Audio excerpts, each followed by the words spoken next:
자, 우리 먼저 아멘으로 하나님을 예배합시다. 할렐루야. 자, 오늘도 데일리 처치를 통해서 같은 말씀을 또 듣고 나누는 모든 예배자분들을 예수님의 이름으로 환영하고 축복해 드립니다. 우리 먼저 또 이 고백을 드리면서 또 우리 다시 귀 기울임 가운데 들어갔으면 좋겠습니다. 2025년의 소망과 결단입니다. 주보에 나와 있어요. 마지막 나와 있는데 제가 읽고 여러분들이 후창하고 이런 식으로 함께 고백하도록 하겠습니다. 큰 소리로 고백하겠습니다. 믿음은 들음은 한 번만 더 선포합시다. 믿음은 들음은 믿으신 분은 아멘. 꼭 들음만이 답은 아니지만 들음이 첫 출발인 건 맞습니다. 그래서 우리가 많이 들으시는 일들을 스스로에게 이렇게 또 권면하고 선포합니다. 자, 부활절 후 3주차 주일입니다. 부활 후 성령의 임재가 있기 전까지는 오히려 믿음의 사람들에게 있어서 일종의 당혹스러움의 시기, 위축됨의 시기, 난처함의 시기였다라는 이야기를 자주 드리고 있습니다. 그래서 예수님 때문에, 신앙 때문에 당혹스러웠던 사람들 이야기를 좀 살펴보면 어떨까 이러면서 말씀을 시작했죠. 지난주에는 모세가 부름받은 장면을 소개해 드렸습니다. 그가 처음 하나님의 부름을 받은 장면에서도 역시 참 많이 난처했다, 당혹스러웠다 이런 이제 내용을 소개해 드렸죠. 뭐가 그렇게 당혹스러웠을까? 나무에 불이 붙은 게 당혹스러웠을까? 신을 벗으라고 해서 당혹스러웠을까? 하지만 무엇보다도 그를 당혹스럽게 했던 것은 좀 결론적인 것이지만 주로 무언가에 사로잡혀 있는 사람들이 하나님 앞에서 바로 그 당혹스러움을 경험합니다. 모세의 경우는 그러면 무엇에 사로잡혀 있었던 걸까? 조금만 이제 복귀해 보자면 모세가 미디안 제사장이었던 이도로의 집에서 40년의 기간을 이제 살았죠. 그 기간을 이제 어떤 해석자들은 또 많은 분들께서는 출애굽을 위해서 하나님이 저를 훈련시키는 기간 뭐 이렇게 이제 알고 있는 분들도 많습니다만 사실 그 말씀의 배경을 잘 살펴보면 모세가 그 하나님께 쓰임받기 위해서 준비를 잘했다 하는 시간이기보다는 오히려 무력감에 빠져있는 시간이었다고 보는 게 좀 더 맞을 것 같습니다. 하나님과 모세의 대화를 보면 그게 또 좀 더 정확하게 드러나요. 뭐 자신감이라고는 뭐 하나도 없는 모습이었죠. 오히려 애굽 시절 때보다 더 의기소침해져 있는 게 그때의 모세였었습니다. 근데 하나님이 이제 그런 모세를 불러서 무언가를 좀 떨쳐버리게 하고 자꾸 무언가를 떨쳐버리게 하고 뭐 용기를 북돋아 주셨다 뭐 이렇게 설명하기도 하는데 뭔가를 떨쳐버리게 만들고 그리고 사실은 뭐 좀 억지로 강제로 이제 그렇게 출애굽 역사의 선두에 그를 서게 했죠. 자, 모세의 경우 뭘 떨쳐버려야 했나? 그게 그동안의 무력감이었다. 이런 이야기를 지난주에 좀 소개해드렸습니다. 그냥 여기서 사는 게 더 좋은데 뭐 나는 안 될 것 같은데 뭐 이런 부정적인 사고와 소심함, 안일함 이게 다 무력감입니다. 하나님은 모세가 그 무력감을 좀 벗어버리기를 원했던 거죠. 물론 좀 삐걱거리긴 했습니다. 자, 오늘도 그 난처함이라는 큰 주제 하에서 이제 말씀을 계속 볼 건데 오늘은 두 번째로 바울이 처음 부름받을 당시의 이야기를 조금 이렇게 내밀하게 좀 보도록 하겠습니다. 아마 여러분들이 대략은 알고 있는 그 장면일 겁니다. 사도행전 9장이에요. 사도행전 9장에 이제 바울이 부름받는 장면의 이야기가 나옵니다. 혹시나 모르는 분들을 위해서 다시 말씀드리자면 바울의 본래 이름이 사울입니다. 소위 이름을 개명한 건데 뭐 그게 중요한 건 아니니까. 자, 사울은 그 처음 등장하는 그 사람의 모습을 보면 굉장히 기세가 등등했던 사람이었습니다. 9장 1절 사울이 그의 주의 제자들에 대하여 여전히 위협과 살기가 등등하여 이렇게 나옵니다. 자, 예수가 죽은 지 얼마 안 되었을 때거든요. 물론 뭐 부활했다는 뭐 말도 안 되는 소문이 돌긴 했지만 어쨌거나 이렇게 유대교를 혼란스럽게 했던 예수가 사라진 상황에서 이 사울은 유대교의 이 재정립을 위해 예수의 잔당들을 또 처리하는 일에 앞장섰던 아주 열렬한 바리새인이었습니다. 자, 그렇다면 그의 이러한 확신과 당당함의 근거는 뭘까? 그걸 좀 볼 필요가 있어서 첫째는 그가 가진 유대교 신앙에 대한 확신 때문이겠죠. 사울은 그 가말리엘이라는 바리새파 지도자의 문화생이었습니다. 그리고 그 가말리엘은 당시에 사내들인이라는 그 유대교 지도자 그룹의 한 일원이었죠. 그 조직은 정통 유대교 신앙을 이제 전승하기 위해서 노력하고 확립하고 뭐 이런 그걸 또 가르치는 그런 그룹이었습니다. 바울이 거기에 문화생이었었어요. 훗날 그의 회고에 따르면, 사울의 회고에 따르면 이렇습니다. 내가 내 동족 중 여러 연갑자보다 유대교를 지나치게 믿어 내 조상의 전통에 의하여 더욱 열심히 있었으나, 쉽게 말해서 믿음 되게 좋은 사람이었었어요. 당시에 되게 열렬하게 하나님을 믿는 사람이었죠. 그 유대교의 신앙에 따라서 확신이 있었던 겁니다. 이런 잔당들은 몰아내야 된다라든가 뭐 이런 것들. 그래서 굉장히 당당했죠. 자, 두 번째는 이런 겁니다. 그가 확신과 당당함을 가질 수 있었던 근거. 공권력의 지원이 있었기 때문이에요. 공권력의 지원이 있었어요. 이건 사울을 지원한 건 아닙니다. 그가 속했던 그 가말리엘, 그리고 그가 속해 있었던 산헤드린이라는 공동체, 그 조직이 그랬어요. 당시 로마와 그 모종의 결탁을 이루어서 심지어는 사법권과 행정권까지 다 발휘하는 그런 조직이 이 산헤드린이었습니다. 뭘 해도 자기들끼리는 덮어주기도 하고, 그리고 자기들끼리 뭐 권력을 또 나누어 갖기도 하고, 그러면서 뭐 이익을 창출하고 뭐 이러면서 필요하다면 또 다른 로마의 공권력을 또 이렇게 협력해서 이용도 하고, 이제 이런 조직이 산헤드린이었습니다. 오늘날하고도 크게 달라 보이진 않죠. 자, 그리고 유대교에 심취한 한 젊은이가 하고 다니는 짓을 보면서도 잘한다 이래주는 조직. 이제 그러죠. 분명히 이건 아닌 것 같은데, 이 윤리적으로 봐도 아니잖아요, 사실은. 근데도 불구하고 묵인도 해주고, 뭐 잘한다 해주기도 하고, 뭐 이런 조직. 이게 산헤드린이었습니다. 9장 1절과 2절을 보면 이런 내용이 나와요. 사울이 대제사장에게 가서 공문을 요청하는 내용이 나옵니다. 그 공문이 뭐냐면 예수의 추종자들을 체포할 수 있는 합법적인 체포권입니다. 이 공문을 받아서 정당하게 괴롭히겠다 이거잖아요. 자, 그리고 3절에 사울이 길을 가다가 라고 바로 이어져요. 공문 받은 거죠. 공문 받은 거예요. 이런 거에 공문을 내주다니. 자, 이 두 가지가 사울을 당당하게 했던 대표적인 것들입니다. 그가 가진 신념, 유대교적 신념, 그리고 두 번째, 그가 가진 공권력. 오늘날 우리가 다 갖고 싶어 하는 것들입니다. 자, 이런 것들. 자, 그래서 당당했던 그가 다마스커스라고 하죠. 그 길을 걷던 도중에 신비한 경험을 하게 돼요. 자, 먼저는 오늘 본문 3절인데, 한번 읽어봅시다. 같이 읽어봅시다. 3절에. 자, 그가 겪은 첫 번째 신비한 경험. 3절 같이 봅시다. 시작. 사울이 길을 가다가 다메섹에 가까이 이르더니 호련히 하늘로부터 빛이 그를 둘러 비추는지라. 이런 말씀이 나와요. 어떤 빛이 있었대요. 자, 이 상황에 대해서 26장에 그 사울의 회상신인데, 그 회상신을 보면 이렇게 나오거든요. 하늘로부터 해보다 더 밝은 빛이 나와 내 동행들을 둘러 비추는지라, 이렇게 나와요. 그러니까 사울이 어떤 큰 빛을 보는 경험을 할 때에 혼자서 헛것을 본 게 아니라 여러 사람들이 아마 같이 그런 걸 경험했던 것 같아요. 어쨌든 그렇게 갑작스러운 빛 앞에 빛이 딱 비추면서 사울이 반사적으로 엎드러지게 됩니다. 이게 뭐 신적 대상을 향한 경배 이런 게 아니고요. 그냥 이상현상에 압도되어서 그렇게 된 거예요. 자, 그런데 또 하나의 이상현상이 이어지죠. 이번에는 어떤 목소리가 들립니다. 이 목소리가 들리는데,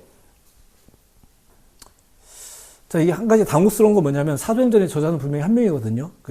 누가가 썼죠.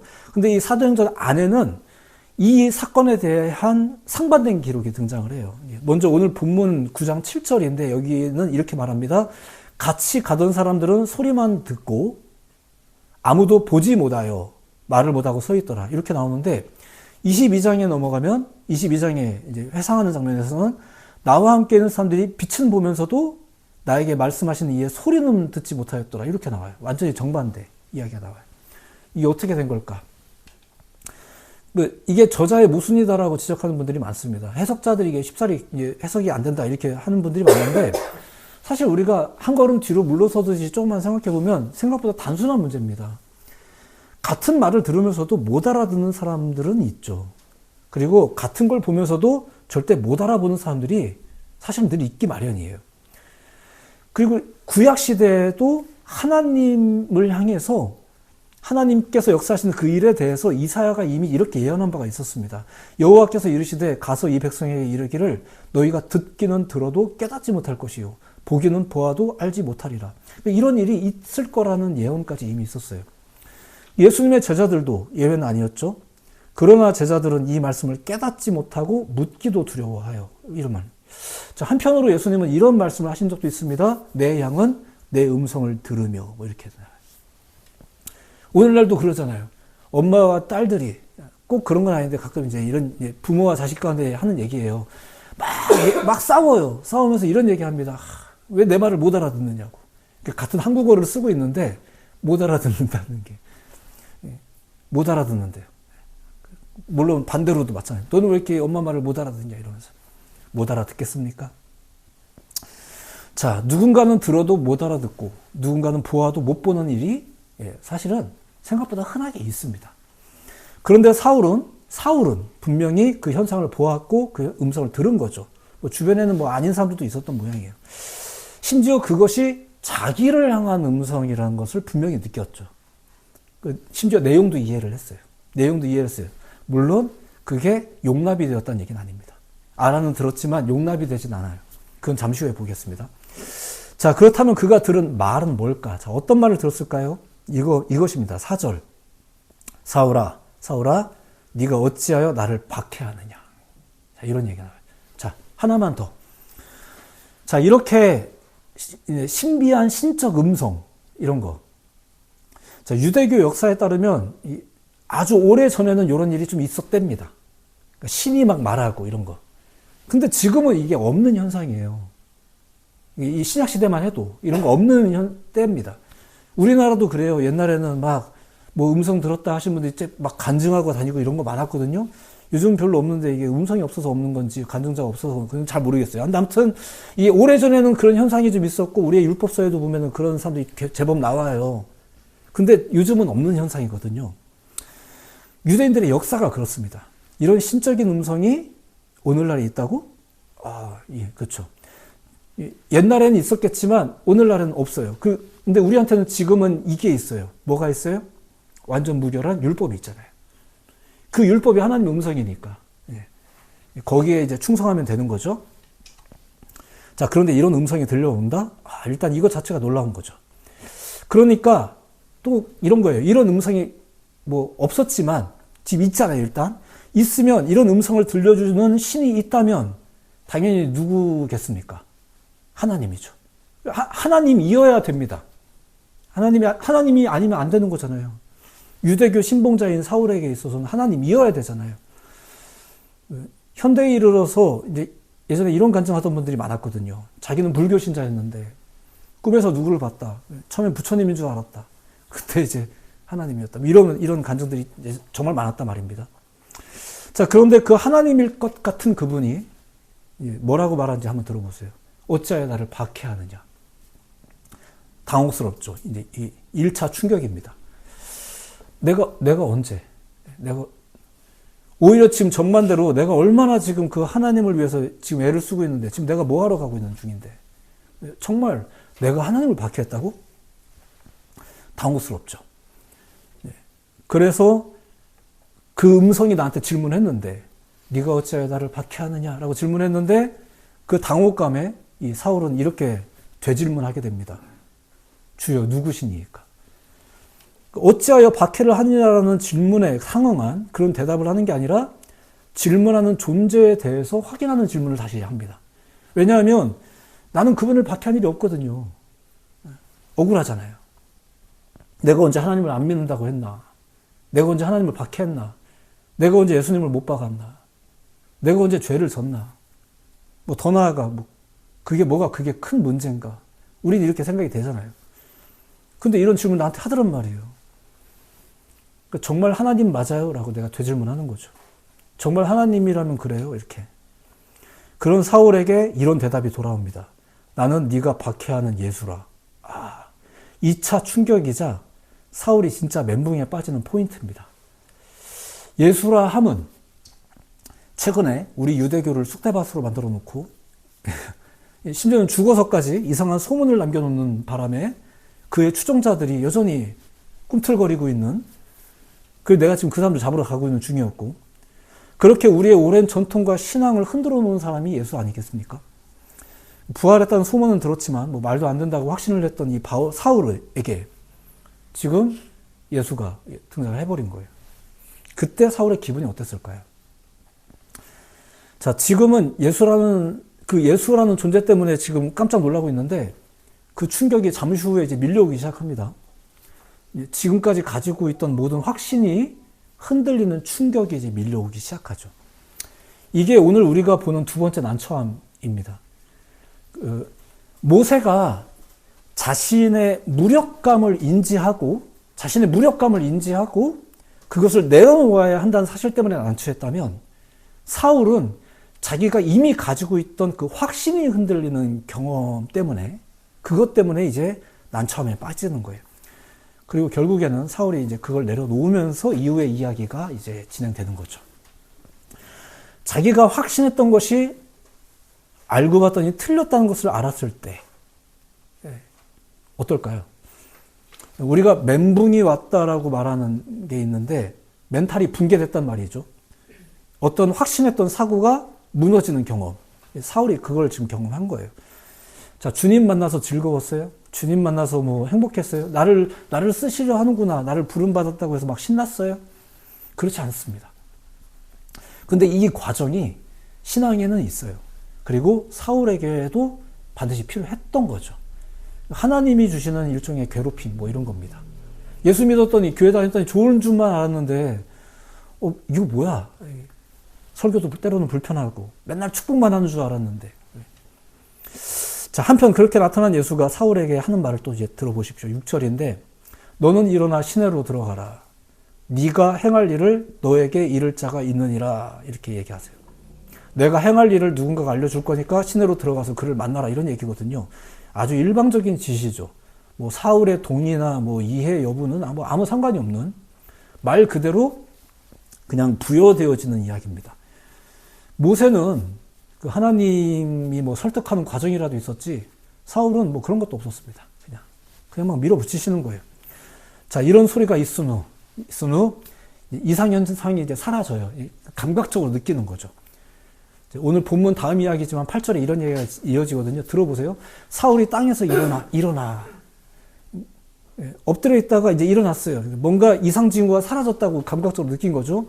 눈을 떴으나 아무것도 보이지 못하고 사람의 손에 끌려 다메섹으로 들어가서 이렇게 이어집니다. 눈을 떴는데 아무것도 보이지 않았대요. 그래서 사람들의 손에 끌려서 다메섹으로 이제 들어갔다고 합니다. 보통 이것 자체를 이제 사울이 경험한 신비한 일이다라고 이제 보는데, 뭐 그게 맞을 겁니다. 그게 맞을 거예요. 어떻게 갑자기 안 보이겠어요? 굉장히 놀라운 일이죠. 그런데 제가 제 경험에 따르면 이런 일은 어느 정도 의학적으로 설명되는 부분도 있어요. 예를 들면 이런 겁니다. 제가 어느 날 운전을 막 시작하려고 하다가 한 통의 문자를 받았어요. 결과적으로는 그게 보이스피싱이었는데 내용이 좀 그랬어요. 그래서 제가 이게 보이스피싱이라는 걸 몰랐을 때 그 문자를 받고 나서 제가 엄청난 충격을 받았어요. 제 아내가 그때 옆에 있었는데, 그때 저는 순간 앞이 안 보이고 너무 어지러워서 운전을 할 수가 없었습니다. 문자 한 통 때문에 멘붕이 온 거죠. 그 충격, 그러면서 제가 놀랐어요. 아, 이게 나한테 충격이 되는구나. 내가 나름대로 뭔가 결단을 해서 이렇게 막 살기로 했는데, 야, 이거에 내가 이렇게 흔들리는구나. 이런 느낌이 오더라고요.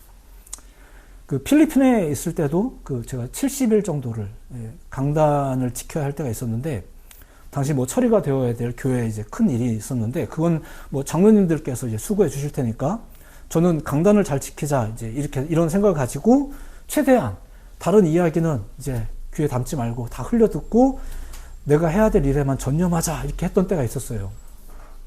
근데 어느 날 한국에서 온 선교팀과 함께 이제 식사를 하는데 생내가 빠지더라고요. 이빨이 뚝뚝 부러지고. 나름 마음 관리를 잘하고 있다고 여겼는데 몸이 못 견뎠던 것 같아요. 어떤 충격을 접하면 사람의 몸도 이렇게 영향을 좀 받게 됩니다. 사울도 좀 그런 면이 있지 않았을까. 자, 그가 다메섹에 들어간 후의 이야기도 보면 그렇습니다. 9절에 이런 내용이 나오거든요. 사흘 동안 보지 못하고 먹지도 마시지도 아니하니라 이렇게 나와요. 여기서 보지 못했다는 것은 좀 전에 제가 얘기했던 뭐 이런 얘기가 아니더라도 진짜 신기하네 뭐 그런 현상일 수도 있어요. 근데 밥은 왜 못 먹어요? 그냥 먹으면 되잖아요. 오히려 아플 때 더 잘 먹어야 된다고 그러는데 이제 근데 보세요. 먹지도 마시지도 아니하니라 이렇게 나와요. 그러니까 안 먹은 거예요. 밥맛이 떨어진 거죠. 그러니까 밥맛이 떨어질 만큼 충격에 휩싸인 거죠. 충격받으면 오히려 이렇게 폭식을 하는 경우도 있는데 이제 이런 경우도 있어요. 참고로 그가 아나니아라는 사람을 만나서 어떤 그 내적인 문제들의 해소함을 딱 겪은 이후의 이야기를 또 한번 잠깐만 들어보세요. 즉시 사울의 눈에서 비늘 같은 것이 벗겨져 다시 보게 된지라 일어나 세례를 받고 음식을 먹음에 강건하여지니라. 입맛이 돌아오죠. 그러니까 뭔가 이렇게 해소가 되면 또 입맛도 돌아오고 이렇게 되는 것 같습니다. 오늘 소개해드리는 이야기는 이렇게 마무리를 할까 해요. 지난주에 소개해드린 모세, 다시 한번 잠깐만 정리하자면 그는 자신의 무력감 때문에 난처했다고 말할 수 있죠. 자신의 무력감. 하나님의 거룩한 계획이 공포되어도 자신의 그 무력감 때문에 머뭇거리는 거예요. 목사님 저도 모르는 건 아닌데 맞아요. 그래야 되겠죠. 그런데도 불구하고 우리는 제자리에 있어요. 머뭇거려요. 왜일까요? 무력감 때문에. 모세의 경우는 특히 그랬습니다. 그걸 내려놓고 나서부터 이야기가 시작돼요. 자, 그리고 오늘 이야기는 이제 사울이 부름받은 장면이죠. 그는 자기가 가진 확신 때문에 자기가 속한 조직의 그 지원으로 인한 공권력, 이런 것들. 그런 것들 때문에 그 사람은 기세가 등등하고 확신에 넘쳐 있었던 사람이었어요. 근데 예수를 만나고 난 직후 그는 바보가 됩니다. 그러니까 내가 가지고 있는 많은 것들이 여전히 능력이 없는 건 아니에요. 공권력은 좋은 거겠죠. 공부 또 얼마나 열심히 많이 했습니까? 그가 가진 그 지혜가 이후에 또 다 쓰임 받더라 이거예요. 좋은 거예요. 나쁜 거 아닙니다. 근데 순간 멍해지는 거예요. 멘붕이 오는 거죠. 자기가 가지고 있던 모든 것이 흔들리는 경험을 하는 거예요. 모세는 무력감이 뒤흔들리고 이 사람은 자기가 가진 확신이 뒤흔들리게 됩니다. 그 중에 단연 핵심은 뭐예요? 예수가 하나님이었다니. 내가 그분을 박해했다니. 우리가 신앙을 생활하면서 알게 된 게 뭐예요? 하나님이 진짜 있었다니. 뭐 이런 거.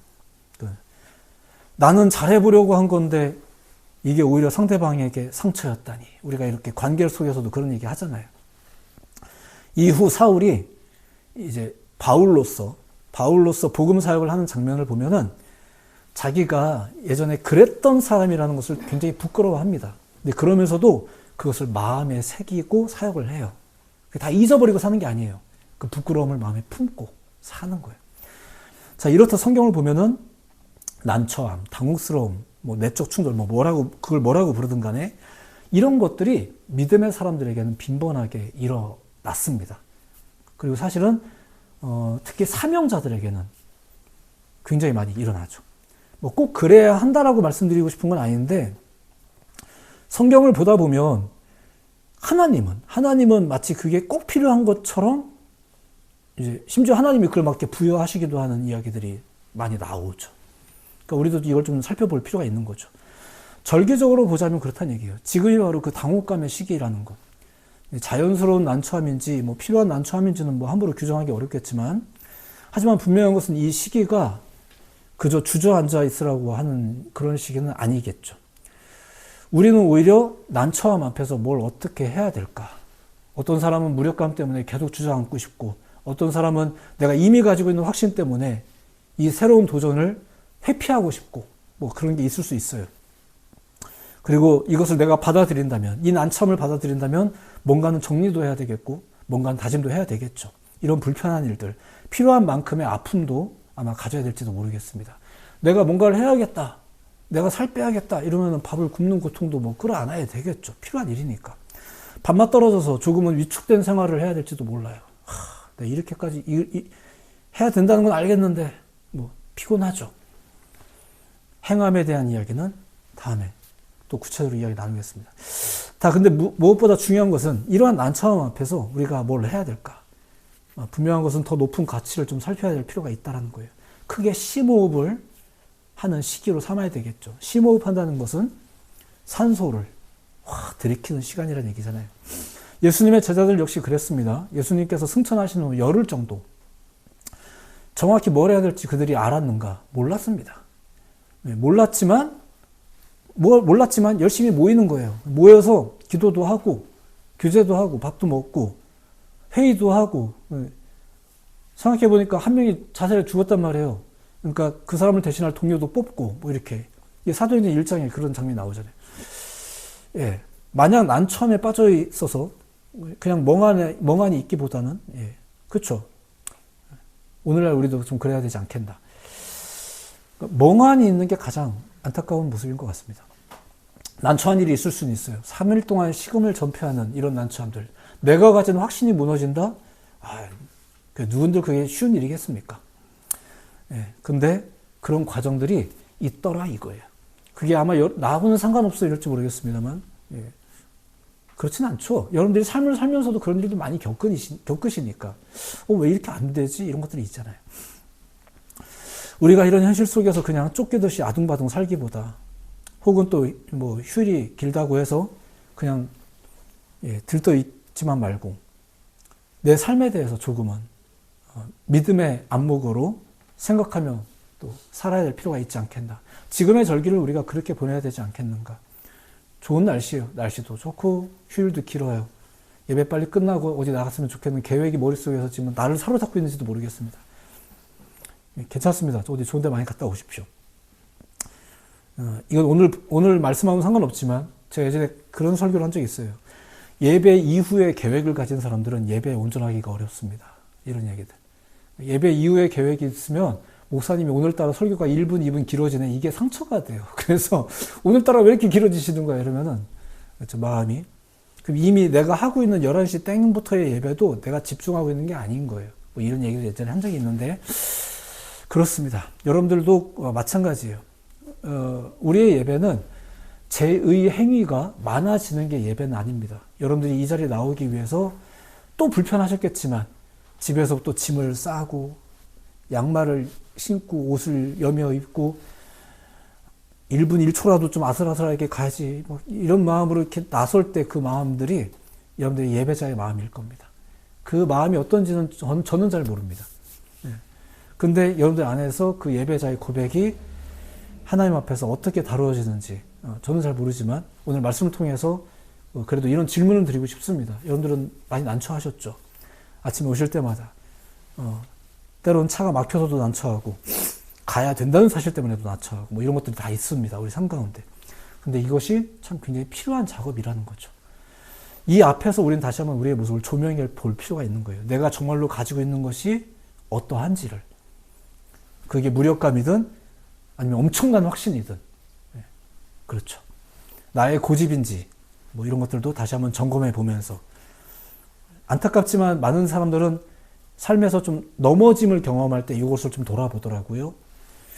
그렇다고 넘어지라고 뭐 말씀드리기는 좀 예.